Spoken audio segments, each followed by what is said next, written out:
Role of a mother అని అంటే మొట్టమొదటికి ఏంటిదంటే, దెబోరా పాత్ర చూసినట్లయితే దే సెటిల్ డిస్ప్యూట్స్.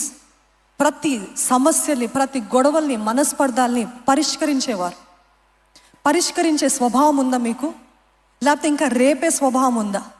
ఈరోజు చూడండి, ఈ న్యాయాధిపతుల్లో దెబోరా ఉన్నప్పుడు ఆ కాలంలో అందరూ వచ్చి తను దెబోరా అనే చెట్టు కింద కూర్చొని చెప్పేదంట, న్యాయం తీర్చేదంట.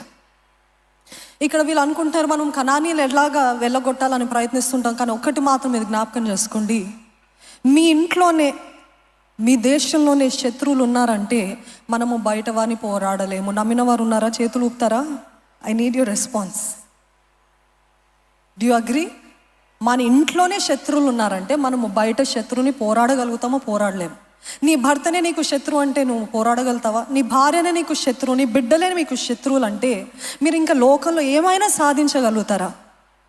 ఏక మనసు, ఏకాత్మ, ఐక్యత, ప్రేమ, ఇద్దరి మధ్య ఆ సమాధానము, కుటుంబంలో సమాధానం ఉన్నట్లయితే బయట శత్రువు అని అంటే సాదృశ్యం ఈరోజు అపవాది. Is the bigger enemy.